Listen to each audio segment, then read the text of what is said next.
Hello YouTubers, welcome back to another Tesla vlog with me, Adam Well Informed. So by the time this video is released, it will be my birthday, and to celebrate I thought I'd share some awesome tips that I've learned over my own ownership journey. I myself learned one of these tips just last week from a YouTube comment, so every day is a school day when you own a Tesla. Therefore, this video is for new owners, but there are a couple of tips that some existing owners may not know, and that will be absolutely relevant to them, even the one that I didn't know that I mentioned just a moment ago. Those that know Tesla vehicles well know it's such a thorough and sophisticated car, if you want it to be. It's dead easy to drive, yet there are hidden additions that are either underused and underappreciated, or just plain underused and not widely known. So hopefully this video can change that, and you learn something new about your Tesla Model 3 or Tesla Model Y. I've also split the video into segments so you can easily navigate back to the tip after viewing the full video for easy navigation thereafter. Tip number 1 is changing your capacity remaining parameter from miles left to battery percentage left. Those that have interacted with me on this will know that I say the exact same thing for one specific reason. That reason is consistency. Hear me out on this. So with percentage left, it's a lot more definitive. For example, if there's 25 kilowatt hours remaining from a 50 kilowatt hour battery, you have 50% remaining. That's a fact. If you use the miles remaining parameter, that will actually fluctuate on a number of factors, and when you're driving that will become more apparent pretty quickly, because you may see it drop 7 miles when you actually just did a 4-mile trip, then vice versa when you take a route where braking regen is more prominent. For me, when I first had the car, this put me a little on edge and raised a few questions at first, when it really shouldn't have planted that down in the first place, as there was really nothing wrong. Changing that from miles left to battery percentage literally makes the driving experience way more enjoyable. Treat it like a smartphone in a way. iPhones or Android phones, they display battery percentage left because the battery life depletes slower or faster depending on your activity, whether you're streaming videos on YouTube or just texting friends. The car is no different, as efficiency and consumption will differ between city and highway driving. So whack that AC on low, listen to Spotify, drive your commute and come home and charge, but only if you're low on battery. To the everyday driver, this works just fine for me, and it should for you. So stop counting miles like they're calories. It's just not truly representative of the mileage that is available. It's just a prediction based on a formula. It's not definitive like battery capacity remaining. Tip number 2 is get your smartphone linked up. This is part of the smartphone revolution with software integration between different devices. 10 years ago, we needed house keys, car keys, a wallet, and a phone before we left the house. Now you can literally walk out with just a smartphone and get the same outcome. All you need to do to set this up is to use your Tesla card key that you got at delivery, place it on the center console to validate or activate the key, then head over to the lock setting on the car screen and follow the on-screen instructions. Oh, and don't forget to download the Tesla app on your smartphone if you haven't already from your app store. Sign into it using your Tesla account for it to sync properly. If you're worried about the phone key distance and if your car remains unlocked whilst you're at your home, my driveway is next to my lounge. If I leave my phone at the closest point to the car but inside my house, it still won't let me in the Tesla. I mean, 5% of the time I try open the door anyway, and it hasn't picked up my phone yet, even when I had the phone in my pocket. A little tip from me is if you actually hold the handle out for a little longer than you normally would do, it actually picks the phone up then. But rest assured, you need to be next to your car for it to work. If you're conscious about it being unlocked after walking away as well, I find it way more convenient to actually check my phone to see if it's locked or not.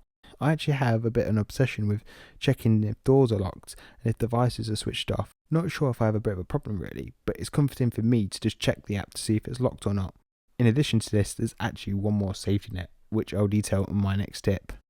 Before I delve deeper, please remember to support my channel by hitting the like, subscribe button and the notification bell. Such a quick gesture just really helps me out if you enjoy Tesla content like this.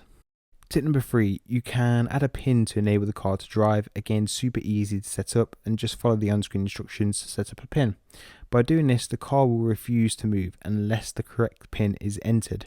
Depending where you're located, here in the UK, criminals can actually trick the keyless locking mechanisms on a variety of different vehicles.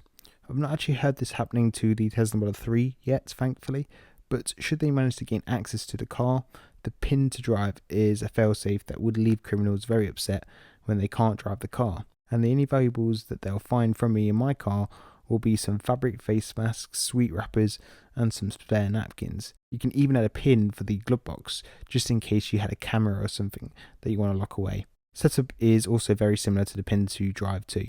Tip number 4, on the point of security, you can activate something called Sentry mode. If you're not familiar with this Tesla jargon that I'm speaking of, this allows the cameras dotted around the car to provide car surveillance when you're not around the car. In the unfortunate circumstance of you coming back to a keyed car, Sentry mode should have activated and caught that mug. There's loads of content on YouTube being captured by these cameras, and they cover a variety of different situations.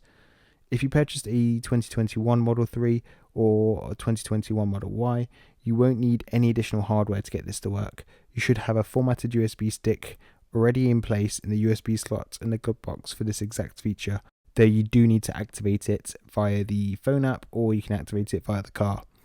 If you do it on the car, we do have additional options as well, and that includes to exclude certain areas where it's on or off.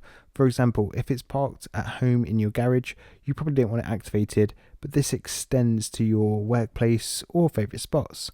Though, just to note, I've not actually worked out what that favourite spot is yet. Maybe some other experienced Tesla owners may be able to give me a heads up on how to operate the favourite locations function. Not just security threats that you may find in the Sentry mode. I've actually found some Tesla buyers in some of the footage that I've captured, and other footage I just wish I could erase from my own memory.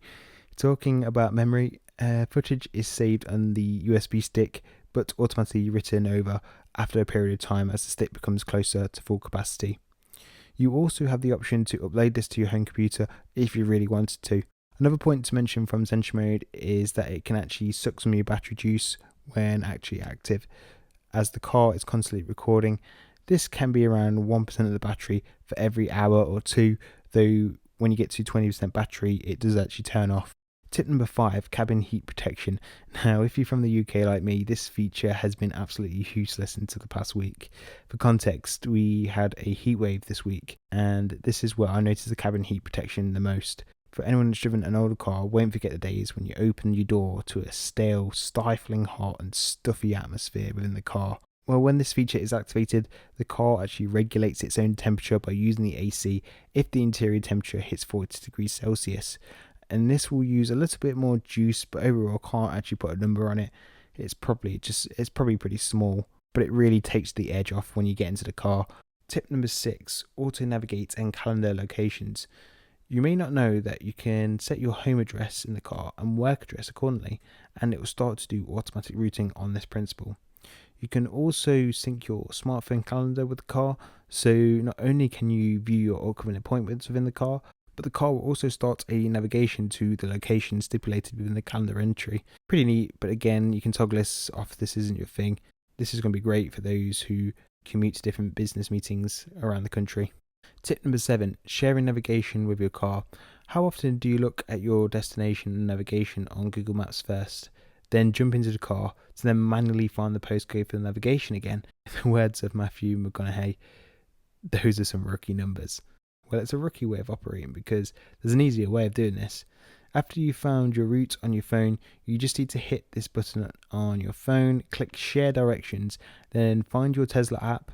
Once you hit that, you'll get a shared with Model 3 notification on your phone, and voila. As soon as you've entered your car, the navigation is ready to go as soon as you get in. Tip number 8, battery management. So I won't pretend to be an expert on this topic because I'm not. For me, if you want a greater insight into battery management and the different chemistries, you want to check out a well-known YouTuber called Bjorn. You'll know you got the right guy because he always starts his video like, yo, what's up? But he sounds much cooler than me. He's such an entertainer, yet such an informative guy. Feels like he's just being himself generally. It's really quite refreshing to watch. Anyway, I'll give you the overview, but if you want more insight, do search for Bjorn. So the NCA battery chemistry should be treated differently to the LFP battery. At present, only the SR Plus Model 3 from China has this LFP battery chemistry. The great thing about the LFP battery is that it's more forgiving and hard wearing if charged to 100%. If you have a 3 months made SR Plus like me, or a long range or performance Model 3, you'll still have the nickel cobalt aluminium oxide chemistry battery, which has a higher density of energy than the LFP pack, but as a result it's less forgiving if charged to 100% consistently and if left to rest for long periods of time at full charge. Therefore, when charging your car, it's advised that you charge to up to 90% for daily commuting and 100% if you're going on a long trip. And if you do charge to 100%, do make sure that you drive that car as soon as possible. Therefore, if you have the NCA battery, you'll have this set limits graphic and the trip indicator on the screen. If you have the LFP battery though, I don't actually think that you have this set limit graphic where it says the trip, where it has the trip indicators on the screen. I personally charge to 80%, but have charged to 90% a number of times. I could do 90% all the time, and I think the difference in doing so is probably next to nothing, but I cope just fine on 80%, so I just keep it on 80%. If I had a Tesla Model 3 with a LFP battery though, I'd probably feel comfortable just doing 90% consistently, but from me to you, just be vigilant on what percentage you charge to. Don't be charging to 100% all the time if you don't need to. Tip number 9. Now, I recently updated my seaside road trip video, and someone actually told me that you can update the Tesla on the screen to remove the aero wheels, just like I'd already done so myself physically. So it's then truly representative of its current physical state. Not only does it change the Tesla on the screen, it also changes the Tesla photo in the phone app too. But it's not limited to the visuals. This actually changes and adapts some of the predictions on the consumption side of things and more. Therefore, it isn't a setting to mess around with. However, if you're a strong believer in removing the aero caps, make sure that you update your Tesla like so by heading over to the service tab, clicking on wheel configuration, and just make sure you click the right wheel option that you have. For example, I've clicked the aero cap kit option to truly represent its physical state. Final tip number 10 is just accepting you're going to buy accessories throughout your ownership. It's strangely addictive and widely accepted among the community. I was browsing through eBay a few weeks ago, almost got some Rimtrix Globals at an absolute steal of a price, but I was outbidded with seconds to go by something silly like £1, as you do. But even now, like 7 to 8 months into ownership, I still want to buy more things for it.